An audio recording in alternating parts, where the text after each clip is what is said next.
As a young child living in Nairobi, Kenya, working in America on some of the biggest brands in the world must have seemed like an impossible dream. Maureen Mwangi was born to entrepreneurial parents who inspired her to follow in their footsteps. This is Insights into Success, and today Maureen Mwangi has agreed to share her journey to success. Okay, well, welcome to another episode of Insights into Success, and today we're really lucky to have Maureen Mwangi as our guest. So thank you so much, Maureen, for agreeing to join us on Insights into Success, and I'm really interested to hear your story today. So thank you so much for having me. I'm super excited here to share my story. So for those of you who are listening, I grew up in Kenya where entrepreneurship was not the norm. And my parents, both my mom and dad, were the only entrepreneurs I knew. And as a little girl, I was literally so fascinated with the discussions they constantly had around product strategies during the dinner. Like every single day at the dinner table, we constantly talked about how do you continue to grow how do they continue to grow our family business. And as I continued to mature, as I continued to grow, I started becoming acutely aware of the financial freedom business ownership afforded my family, along with the access to more opportunities. So later on, I learned that the secret to my parents' success was the reputable, trustworthy, product based business that they had created. While other people were taking shortcuts, selling commodities at a very cheap price, my parents really focused on developing a reputation that was actually very unparalleled. And this curiosity led me towards my journey of learning what's the process of building breakout brands. And there was no better place to learn that other than to immigrate to the US. So soon after pursuing my bachelor's degree in finance in Kenya, I moved over to the US where I earned a master's degree in marketing. And soon after, I quickly ascended into leadership, became one of the brand growth strategists behind some of the most beloved American brands like Lay's, L'Oreal, Chobani, and Dove. And I mastered the billion-dollar strategies that most entrepreneurs don't have the resources and the access to. And in so doing, I discovered that my zone of genius was really the ability to connect with data and market opportunities and literally turn that into strategies that actually drive growth. And that's what led me to create my consulting company called Started Consulting, where we're really focused on teaching product-based entrepreneurs the sales and marketing strategies they need in order to create a new household name. Wow.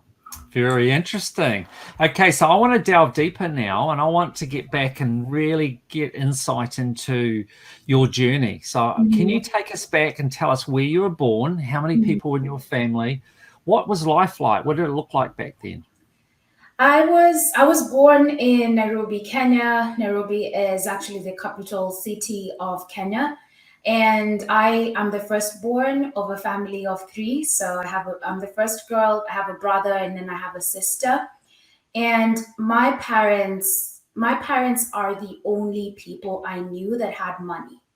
When I look at my aunts, my uncle, everything around us was really poverty. So seeing my parents support not only our nuclear family but also the extended family gave me an understanding of what it looks like to create and build your own economy. And that's why entrepreneurship is has a very very soft spot in my heart, because if it was not for my mom and dad, my brother, my sister, and I would not be where we are today, because they had the resources and the finances to actually educate us, and not only just educate us, give us the best education in the market. So tell me about your parents' business. What sort of business was it, or is it? So my parents' business is actually a legacy business. It started off with my grandfather, who ended up handing it over to my dad. And what they do is they sell building and construction materials. So think about, in the US we have like Home Depot and Lowe's. So think about the materials you need to build Yeah. a house. So that's what they do, and it's a family business. It's a legacy. Started off with my grandparents, and today that's exactly what they're doing. And now we're having conversations on who's actually going to run that family business now. Uh, so, Mhm. so in other words, your grandfather was the start of the entrepreneurs in your family. He kicked it all off. Yeah, exactly. He did. Wow. And then your father, presumably, as he grew up, was sort of brought into the business with the idea of potentially taking over, which he subsequently did. Yes. So, a funny story is that my father was a banker, but Right. because my grandfather had already given him this business, my mom wasn't doing anything. My mom didn't have a college degree. She just literally finished high school, got married to my dad, and so she was sitting at home. Hmm. Because my mom, the her first stint of entrepreneurship was learning how to sell a tomato. So Right. she would Okay. go, she would Starting go down to at the ground level.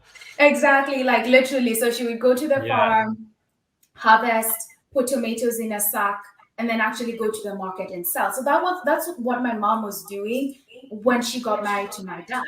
And then my dad is like, I have this corporate job. I have this legacy business that my father has given me. I cannot manage both of them. How about you manage it? And so Really? my mom is the one who managed our family business, and she's actually the person who's built it from the ground up to what it is today. And Wow. so So, my dad continued to work in corporate. He worked in corporate for about 15 years. And then you know how it feels. You work in corporate and like, I'm done. And then my mom was like, yeah. we've built something sustainable. Why not leave corporate and come and help me so that we can scale? So my Yeah. mom retired my father out of his corporate job. Right. Yes. So, so how, like, to what extent did your mother grow the business? So, can you give me any sort of sense of when they took Ooh. over from your grandfather to where it got to, or is now? So in terms of the revenue, my mom took the business when it was probably doing $100 annually to a place where it was doing about $2 million. Wow. Yeah, yeah. Wow, that's amazing. She was the only person by the time my dad was joining in. It was a company with about 15 employees, two different locations, doing an annual turnover of about $1 million. Like it was massive. Yeah. She's phenomenal. She's very incredible, and I get a lot of the traits of entrepreneurship from her. Right. Mhm. And she's clearly, from what you said, she's just learnt on the job. She's Yeah, literally learnt as she's gone. She didn't have any training prior to it. she had no training. It's actually the last 5 years, like when my mom went back to college. Like Right. she went back and pursued a bachelor's degree in 2010, graduated in 2015 with a bachelor's degree, started her master's, literally just graduated or with her master's a month ago when we're recording in 2021. So what her mom wasn't able to give her at a young age, she provided it for herself. And she was only Right. able to do this because of the platform she had already created. Right. So when your father joined the business, did that then free your mother up to then go back Yes, and go to yes. university? Because Right. technically, my mom said, and this is something that happens to a lot of entrepreneurs, like she started saying that she's a bottleneck. Like she's exhausted everything, she's done everything in her power, and she Yeah. needs to be given an opportunity to expand her thinking, to get into new territories, into new Yeah. networks. And the only way she was going to do that is through going to school. And she needed my dad to come in and just maintain the operations because the infrastructure has already been set up. And she now says that was the best decision because actually my dad echoes that the business has actually 2x its growth within a 5 year time frame Wow. just Wow. because of that new skill and new knowledge. So when you were growing up, what emphasis was put on you and your siblings to get educated and to seek higher education? Was that kind of like something they really were proactive pushing you guys at with, or was Yes, it something that you chose it's yourself? yes, it was something that they really pushed us because none of my parents have an advanced level degree. My dad is a high school dropout. My mom at least finished high school. And so they really wanted to provide what they didn't get. And in our culture, in the African society, like education is like the backbone of everything. we've grown up in a society where you have to go to school, you have to be a top level performer in school so that you're accepted into a national school. Once you're accepted into a national school, you can get into a national college, and once you get into a national college, you can get one of the top jobs. So that was Right. always the path, and that's the path that they've always wanted us to take up until today. Right. Mhm. So when you were growing up, would you be considered to have come from a more affluent family or, middle class? Yes, I would be considered to come from a more affluent family just Right. because of the access to resources my parents had, and actually the schools that we went to wasn't the average school that everybody goes to. Right. Mhm. So when you were a young teenager, what were your thoughts then? Do you recall as to what you wanted to do when you grew up? What was your vision at that stage for your career? My first my first vision was to be a lawyer. I really wanted to be a corporate lawyer. I loved reading. I'm always a reader. I'm constantly trying to read a book a month. And later on, at that point in time, the industry, becoming a lawyer, became so hard, became highly saturated, and I was like, what else can I do? And I started understanding that just being a part of my parents' experience, I had a lot of business acumen. Because one thing we haven't talked about was every time we would have a break from school, we had to go and help my parents in the business. And we've Right. all done that as siblings. Like every summer holiday, every winter holiday, you're either going to be an accountant or you're going to help with product fulfillment. So, when I was getting into after high school, I was like, I actually just have a business acumen, and that's what led me to do a bachelor's in finance. I thought I was going to go to what is it called? I'm blanking out. What is it called? Wall Street, right? Do Right. everything when it comes to corporate capital markets, investment banking, and then I realized that's not my zone of genius. And then my now husband, which was a boyfriend then, exposed me to this new industry called data analytics. And I was like, okay, what is this? It's using data to inform strategies, and that's what led me to pursue the master's degree in that, and my doors just opened up. So when you were at school then, was maths one of your strengths? Yes, it was one of my strengths, but I wouldn't say I was like the best performer in school. I could understand it easily. Right. Mhm. Right. So looking back now, how would you describe the impact your parents have had on your career and where you've come to today? My parents have really, one of the biggest privileges my parents did was exposing me to risk, because I have seen them build the business from the ground up. I've seen them lose millions of dollars overnight. I've seen them make millions of dollars overnight. And really, they taught me this whole concept of risk versus reward. Like the higher the risk, the higher the reward. And so that was the privilege they gave me, where they told me that the level of the success you achieve is dependent on your appetite for risk. Right. And as entrepreneurs, that is what we're doing. Like we're risk takers. We wake up every day. We're building a dream that only ourselves understand. We're the only ones that can fathom. And you have to have that willpower, that grit, that perseverance to follow through despite the obstacles that come up.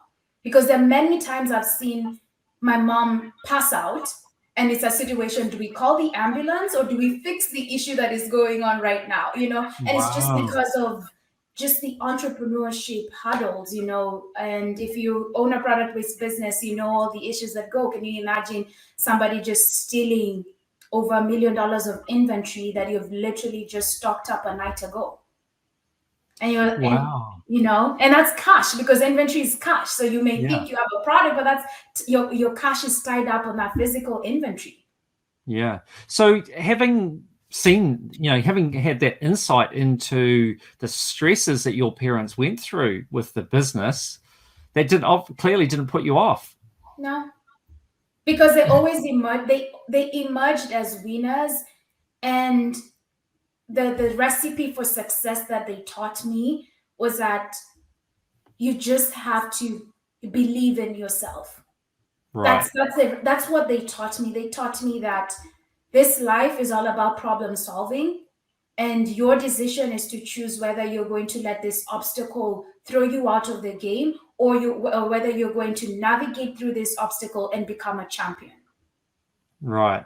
You So know, from your point of view, then your insight into being an entrepreneur, you expect that as part of the journey, you're going to have challenges. You don't expect for everything just to work out. You expect that you're actually going to have problems. yeah. And according to my parents, they taught me as a CEO, your job is to problem solve. That's your job. You're supposed to wake up every day and solve a problem.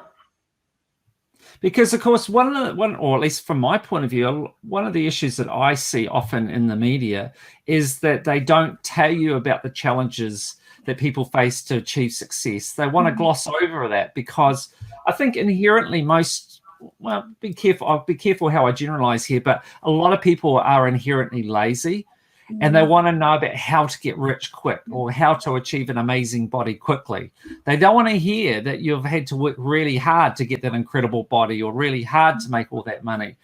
So in the media, it sounds like all these people just overnight achieving, amazing things.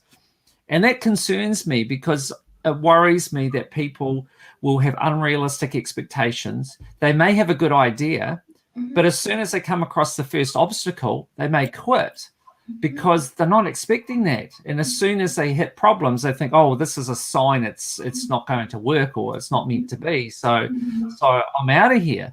When in actual fact, they might have been onto something good, but they just had totally unrealistic expectations. Yeah.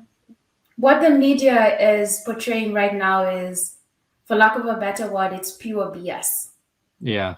There is no success that happens overnight. And if it does, it's not sustainable. Yeah. Because in my learning is that you have to learn the process of becoming the person who achieves success. I think about icons that I truly admire. Oprah. Oprah has been in this game for so long. Yeah. And even with her fame, even with all the money that she has, she's still Oprah. Right? It's like she's built that success. She's built her credibility. And that's what many people are not willing to do. Yeah. And we're living in an instant generation, Diet Coke, instant popcorn and microwave, but that's not sustainable. So the question I always tell people is, is this a marathon for you or is it a sprint? Yeah. If it's a marathon, then you're gonna win. If it's a sprint, you're going to fail. Because I also think about champions, Olympians. They train for years. Yeah, absolutely. Absolutely. But people don't see that. They don't and see often that. and they don't want to see it either. No, because I was watching Naomi Osaka's documentary on Netflix, and she started training when she was 3 years old. At 4 p.m., Incredible. at 4 a.m. She still trains today every morning, every single day, goes to the gym twice. That's not the stuff people see, but people see that she's Naomi Osaka. Yeah. I mean, that dedication is just phenomenal. It's a huge commitment over many years to do that and to achieve what, for instance, she's achieved, or what the Venus Williams and her sister have achieved. They started incredibly young as well. And so much of their childhood has been forgone for the greater goal, or for the goal. I don't know about it's greater or not, that's debatable, but for the goal of being, outstanding tennis players. Exactly. And my mentor Kelly Roach says, train for your business like an athlete trains for their sport. You have to learn to be a business athlete. Right. Yeah. I mean, at the end of the day, everything is changing in this world. Everything is evolving. If we don't follow suit and evolve, continually educating ourselves, we'll get left behind. We'll miss opportunities. Mhm. Now, so speaking of which, tell me about you went to school, you got your degree in Nairobi, was it? Or Yeah. university? So what was it that was the catalyst for you to come to America and to study there? Mhm. And how easy or difficult was it for you to do that, to come from Kenya over to the States and integrate into the community and study? So initially, I wanted to pursue my bachelor's degree outside of Kenya, but my mom wouldn't let me because she was like, "You're so young, do your first degree, and then your second degree, you can definitely go to any country that you want." So I knew already had the golden ticket. Yeah. So by default, I knew for some reason I was either going to go to the UK, and if I had any opportunity to come to the US, I would pursue it. So in Kenya, the easiest path is to go to the UK to do any level of education versus coming to the US. Yeah. At that point in time, I my husband now was a friend of mine. He was my boyfriend then, and he really started exposing me to the world here. Like, how do things operate? How do you get into school? What are the programs that are emerging? And I started listening to him, and he was telling me things that are very different to how the British system is. He was talking about here. There's a huge focus on getting an internship after you finish your master's degree, while in the UK that was not allowed, right? So for me, I was like, if I can do two things, get an opportunity to work in the US and still pursue my education, it's a Yeah. win-win. And so that's how we started really applying to schools here. Of course, the main standardized test they tell you to take is the GMAT or the GRE. I set it off with the GMAT. I'm not a good test taker. Like, to be honest, anybody listening to this, I'm an average student. I'm not the Right. smartest, I'm just an average student. So I was getting between 430 to 530 in my GMAT score, and I just applied. Of course, schools were asking for 700, got tons of rejection. But University of Rochester, the admissions officer actually emailed me. I remember her name was Julie. Emailed me and she was like, "Maureen, we've seen your dedication and your determination to take the GMAT more than twice. Are you willing to do it the third time? And can you do it by April?" And I was Right. like, out of all the rejections I've gotten, this was the only offer I had. And the lady came back saying, retake it.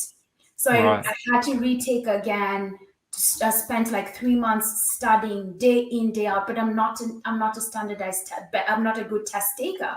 And I Right. did it again. To be honest, I got a mere 480. And I was like, you know what? These are my scores. I've done my very best. I've done both the GMAT and the GRE, and this is all I could do. And she replied and said, yes, your scores are below average from all the students we've admitted, but your grit, your perseverance, and your hustle is what's made me accept you. And that's how I Wow. got accepted into school. That's great story. That's Yeah. great to hear. Because as you learn when you get out in the world, there's much more to success Yeah. than just one thing. So in Hmm. this instance, it's I mean, passing an exam, the grade you get in it bears little relevance to the being out in the real world and what you could or could not achieve. I just want to go back a minute though. So your boyfriend who became your husband, was he American or was he from Kenya too? He's Kenyan. Why was He's Kenyan, and he'd actually just moved to the US to do his college undergrad. right? Like it's a natural path. If you're a high level achiever, you want to come to a different country. It just gives you exposure, Yeah. you So know. he And had an ulterior motive too, Maureen. He wanted to get you across there so he could keep an eye on you. maybe. Well, that's not so bad. That's not so bad. Obviously worked out. But wow, that's an interesting story. And I think full credit to that university and to that particular person for looking at the bigger picture Mhm. and accepting you. Mhm. Okay, so you got accepted. Tell me about going over there. You're coming from Kenya to America, so I imagine that's quite different. And how you got on and how did you go with your grades and that through university? So it was actually a 1 year program. It was in Rochester, 1 hour away from Canada. I'm coming from Kenya, the tropics. I've never experienced snow, never experienced temperatures below 18 degrees Celsius, never. And come here with experiencing negative. It was, talk about culture shock. Yeah, can imagine it. Talk about depression hitting you. Talk about, this is something that people don't talk about, is talk about finally realizing that you're black and the color of your skin means Wow, something. okay. Wow. Like literally, like it was an emotional roller coaster. I will not lie to you. Right. Talk about a very different grading system. In Kenya, an A was anything I believe about 80. Then you come here, an A is something like about 90, 95, and I'm like, what the hell is going Wow. on? You know, Really? I'm not used to a GPA. It was so different, Different. Right. so different. It was the 1 year where I really hit rock bottom. I did not Right. see myself staying. I did not see myself continuing into to being in this country. Literally, I was always saying the minute I graduate, I'm just gonna go back home. Yeah. It was so hard, like the weather, the people, was so difficult getting a job. Came in as an immigrant, the visa restrictions. It's just a wild mess. Wow. So But what was the key? What was the key to you staying then? I went to a conference in Philadelphia. It was the National Black Conference. I did an interview on the spot and got an internship. So Oh, really? yeah, literally I got an internship. An internship. It was a 4 month internship right after graduation. So I already had a job. Great. So with a job, I got an opportunity to apply my knowledge in that job. It was actually an insurance company nationwide, and that's the rest is history. So you got this job, okay, and that was for 4 months. And then what happened after that? So you then went back to university? No, so I got this job. So I got this job 4 months into my master's degree, but knowing the visa restrictions I had, I needed a job that would allow me to stay for a year. Because Right. I came into a program that allows you to work for an additional year. And Right. so the 4 months was not enough. So I continued applying, and that's how I landed an opportunity at Nielsen. And when I landed an opportunity at Nielsen, it gave me a 1 year role. And so I got into that. My program was just a 1 year. My master's program was 1 year. So after that 1 year, I went and worked at Nielsen using the visa that I had. Then, Right. luckily, halfway through my journey, the government changed my program to be eligible for the 3 year extension for working. So I got that again. It's like God opened up doors for me that I never imagined. And can I ask you a question about that? Just this whole concept of luck. I'm interested to hear what your view is on it. Do you consider those events luck in any way? How do you see that? How do you see those things that have happened to you? For instance, getting into the university, getting the internship, then getting your visa extended and so on. How do you, looking back, how do you interpret those events? I interpret it in two ways. The first way is I'm a believer, and I've always anchored my life on God. Right. And so my first way is obedience. Like I literally knew my vision. I've always known my vision. I have my books, and I presented these visions and opportunities to him. So I've always been obedient in my path of life. So whenever an opportunity comes, which brings to my second, I don't believe in luck. It's like opportunity meets preparation. And Right. so God put people in my life at different times to align me to my vision. I never questioned it. I just moved. So can I ask you a question? Because I mean, obviously different people have different views. I mean, some people, are Christians and some people aren't. But irrespective of that, though, is it reasonable to say that whether it was to God or whatever, that you just put it out there to the universe Yes. that this is what you wanted to do? Because there's people that talk about the law of attraction, vibrations being on the right vibration, etc. So taking into account different people's points of view, did you put it out there to the universe, whoever it is, whatever it is, this is my plan, this is what I want to do, and then you put it out there? Yes, that's what I did. I have my own point of views when it comes to laws of attraction, because it's one thing to put it out there, but it's another thing to follow through and do what's required to get there. That's exactly what I did. So yeah. So tell me, since you've mentioned that, tell me your thoughts on the law of attraction. How do you see that?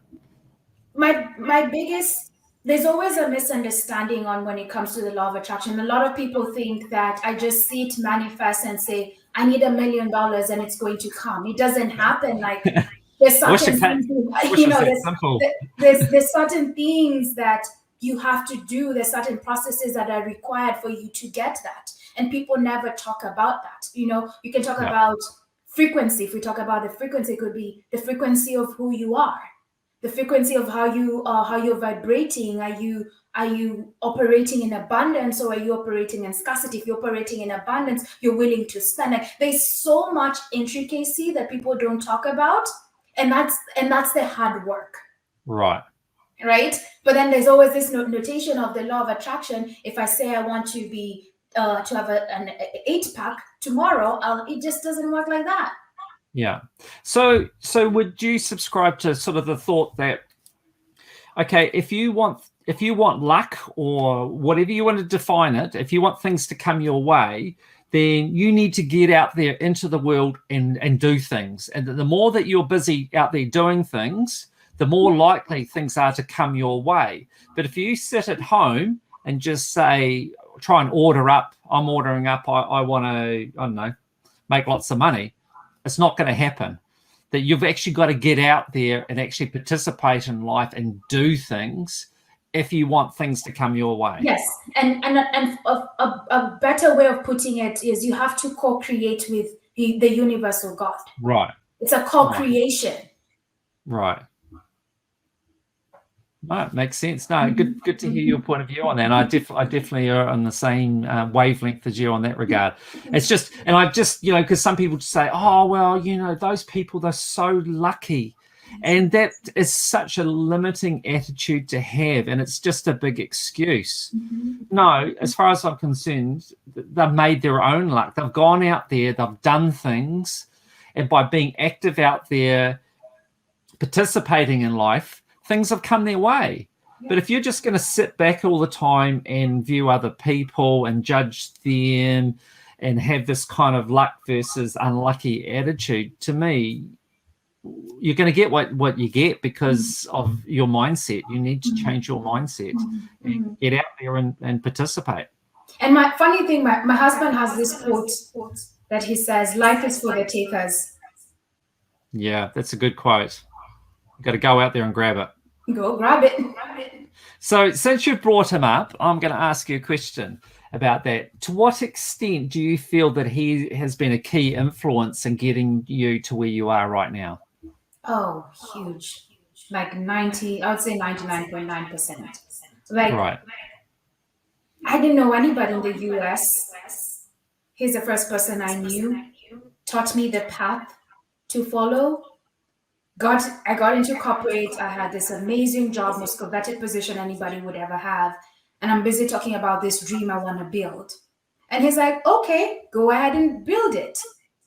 Like being the breadwinner in the family for the first few years of my business, where being a business owner is very different from being an employee, where you could be making money, but you're not bringing anything home, and him still supporting and allowing me to achieve this, being a partner in the house, being very supportive. I couldn't have done it without him. He's literally the force behind, and people don't see that. Right. And what about looking the other way? I mean, what does he do for a career, and to what extent do you support and encourage him on his journey? Oh, he's a banker. Right. Okay. Oh, that's handy. Yes, he's a banker, and really how I've supported him is I've despite me being an entrepreneur and having a really crazy life, I've allowed him to take any and every opportunity, even though it means traveling. Right. I will run the show, right? We have a partnership that I just love. It's like he knows where to support me, I know where to support him, and it's just beautiful. Like, and the funny thing is, like, we're high school sweethearts, so we've seen each other grow. Ah, so, so it's just beautiful. and do you think that people to succeed, that a key component, or a component that can certainly make life a lot easier, is having someone like that, whether they be a partner or some other relationship, but having someone there as your support, a sounding board, a Yes, person you to need to vent put to. yourself. You need to have like your fighters. I call them your like that inner circle. When you think about that inner circle, you need to have a group of people. It can be your spouse. It can be very good friends, because this journey is very lonely. Yeah, And you need to have people where you can share your high highs, you can share your low lows, and they will give you a piece of advice that's useful. yeah, And I have friends who may not get the level of support from their significant other, but they do get that level of support from their circle of friends. right. So, whatever that looks like, get it for you. It's needed. We have an African proverb that says, "No man is an island."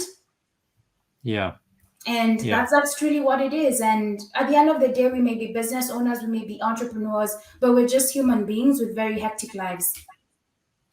So take me back to your corporate experience. Tell us a little bit about who you worked for, what sort of stuff that you did, and Mhm. then why you ultimately decided to leave and do your own thing. The first few years of my corporate career, I worked at an agency. I worked on the agency side. So what happened was, in an agency, you're basically staffed on different projects from different clients. And my main role there was forecasting and predictive analytics. So it was basically identifying different white space opportunities for companies, assessing the potential of that white space, and recommending their go-to-market strategy. That's pretty much what I did, and it morphed in different ways. It could be a concept, it could be a category, it could be a brand new idea. So that's what I did for the first few years. I understood the client side in and out, but then I really wanted to work in house for like a leading brand. So I Right, wanted to shift from the agency and really now understand what does it look like to build brands and be part of the team that does brand building. So I pivoted over to the client side. My first role was sales. Sales. I wow, worked, yeah, literally, I did sales, and I worked in a regional office, and I was basically like a sales analyst. So when you think about retail, you see how you see products on shelf. My first training was to be on the track to put the products on shelf, work with the buyers, like be the receiving side. That was my first role. Then I pivoted over to doing data and analysis, like how much does this store make? What's the competitive landscape? How can we continue to gain more traction in this particular store and really build their brands in a particular region? Did that for very good for about 3 years. Identified so many opportunities. Gave the company lots of opportunities for them to get onto different retailers. Removed competitors from certain shelf sets. That was my job. Then now I was like, you know what? I want to move to the branding side. I want to understand how big the big brands do the branding. And so I relocated. I ended up having to relocate over to Texas, where it was a corporate headquarters. And I worked first with an emerging brand. So it's how do you get an emerging product onto shelf? Like, what does that process look right, like in a big organization? How do you get it to shelf? Supported that emerging brand for a year and a half. Didn't perform well, so the brand got actually delisted. The company said it's not putting any investment dollars with that, and then now was given an opportunity to literally like be the brand strategist for two health and wellness brands. It was a portfolio of about $400 million, and I was responsible for packaging, positioning, brand communication. I was advising the brand manager on what media campaigns they should be doing, looking at the product assortment, what does the innovation look like. So I did the entire equation of really supporting and maintaining a big brand. Wow, that's a huge responsibility. Yeah. And how did you feel about that at the time? Was that daunting? Was it It intimidating? was daunting. It was like 60-hour weeks, Wow. And also thinking about CPG, they're fast moving products. So it's like constant fire drills day in, day out. Yeah. Mm-hmm. And so what brands, are you able to tell us what brands they were that you were working with that? So the brand, what I just talked about, the last stint I was working with Simply and Baked under Right. Frito. Yeah. Right. And so where to from there? What happened from there? I left and decided to come and do entrepreneurship. So during my corporate career, I had already started building this business on the side. Right. So when I was building it, it was taking off. I had some traction. I had already invested in mentorship. So I knew the process of selling and marketing. So I had something going on the side. And at that point in time, I was also looking to leave my job. And I was like, where else can I go? I was looking at other opportunities. The roles were just the same. It was just going to be a different company. And I was like, let me take this leap of faith, test it out for about a year, make my decision on whether I want to stay or go back to corporate. And it worked out really well. The impact has been immense. The opportunity and have been great. And so I just stayed. So tell us then about what you're doing now. What exactly does your business do? So my business focuses on teaching product-based entrepreneurs the sales and marketing strategies they need to use to scale their businesses. So think about, how do you position your product? How do you market your product? How do you sell your product on e-commerce? What are the strategies for selling on e-commerce? What are the strategies of being successful on retail shelves? Like really giving them the knowledge, the tools, and giving them the blueprint to create sustainable businesses, because many of my people are creatives. They're great at making products, they're great at putting things together, but they just don't have the business understanding of how to do this. So they come to me saying, Maureen, show me the essential steps for me to have a business that can allow me to leave my full-time job. Or can allow me to hire my first employee, or really have my own manufacturing plant. That's what they want. So what does a typical client look like? It varies. So different stages. First stage, if you're emerging, they just have an idea, or they've just talked to a product manufacturer and they've just gotten a sample, and they know that this idea, they want to put it out to the market, but they don't understand the how. Right. So that in that case, they're looking for me to show them the blueprint. And then I have another entrepreneur who's achieved some level of success, right? Business started off as a happy accident. They're making multi six figures, and then they're like, oh my God, how do I go to 7 figures? Because what I'm doing right now is not scalable. What do I now need to do? So that those two different entrepreneurs, and depending on what stage you are in, we recommend different packages, but that's the audience. Wow. And is there a lot of other people out there doing a similar thing to the same sort of target market, or? Yes, they are, but my competitors are doing something different. They're teaching them the marketing, they're teaching them how to do the SEO, how to do the paid ads, but they're not teaching them the fundamental principles that will allow them to stay and be sustainable. I think about my process as like the process of building a house. We have to, if you think about building, we have to make that foundation steady. We have to make that foundation solid. That's what I do. My competitors are now decorating, they're the interior designers, they're putting the windows together, and that's the competitive difference right now. Right. Interesting. So that's your point of difference. Mm-hmm. And how do you get out there? How do people find out about you and then commission you to help them? Right now, we have a multitude of things. First thing is what we're doing right now. I'm always on guest experts. I'm always leveraging other people's audiences and platforms. The second one is speaking on stage, get exposure to different audiences. The third thing is general social media marketing, organic strategies, and then also the fourth thing is I started layering on paid ads. So that's my marketing ecosystem. And now obviously with COVID, do you feel that it's opened up the world more for businesses like you, that there's nothing to stop you, for instance, with working with someone, in New Zealand or Australia or England? What COVID showed us is that you can do business at the level of your house or the comfort of your house. Yeah. It doesn't matter your geographic location, because primarily this business model pre-COVID would require you to be on stage somewhere.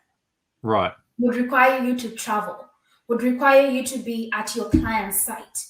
Yeah. But now during COVID, it's just Zoom. Yeah. And it opens up the markets for you, because I can talk to somebody in Australia at 6 p.m. and I could talk to somebody in the UK at 8 a.m. Yeah. But if I was traveling physically, I could not have managed to do that. No, and I guess I think from my point of view, COVID's kind of really forced the change. Like, this was happening, but there's still a lot of people old school that would be like, well, you need to come and see me. I need to see you in person, because it's kind of like indoctrinated in you that, the face-to-face meeting. But with what's happened with COVID, it's taken that out of it. It's like, well, we don't have a choice in most cases. It has to be on this sort of format. And people are coming around to realizing, well, it's actually not that bad. In fact, depending on having quality internet, it actually can be a pretty good experience. So, okay. So you've been through a lot. Your family's been through a lot. What I would like for you, if you would be to just sort of give us an overview on what do you think it is that are the keys to success? What are the key things, like for people listening that have maybe got an idea or that they fancy the concept of becoming an entrepreneur? What do you think is the defining difference, in your opinion, between those that want to be and those that become successful entrepreneurs? I would say two things: trusting yourself, trusting the process, and discipline. Right. Prior to this conversation, to this recording, we were talking about many people have the idea, like you have this idea, want to create something, but very few people can follow through to bring that dream to life. And that's the discipline. Right. Those are the two things I would say. And as part of that discipline, would you agree that it's the incremental steps that you take every day? You can't do it all one day, but a little bit each day. And when you look back, it's like, oh my goodness, I've actually achieved quite a lot. I didn't do it that much in one day, but over time I actually achieved a lot. Yeah, and it's funny you said that, because I think there's always this illusion that you will feel or you will know when you've achieved something, right? People always want to do like $1 million. Let me tell you, you will do it. You probably won't know you've done it. You probably will be like, I've made $1 million, and you'll discover maybe 17 months later or 2 months after you had done it, because you're always on that chase. That's a really interesting comment you made there, because funny enough, I was reading an article the other day, and it talked about one of the co-developers of Etsy. And what this article said was that this guy, and I don't recall his name, but one of the founding members that helped form it, he was so involved in the day-to-day, and he felt like they were constantly getting complaints all the time, issues with the website and that he actually didn't realize how successful they were becoming. And ultimately, he left the business because he was exhausted from all the negativity. But it was only kind of by stepping back, he realized that despite, all he felt he was getting was negativity, but in reality, they were achieving a great deal and there was a lot of positivity.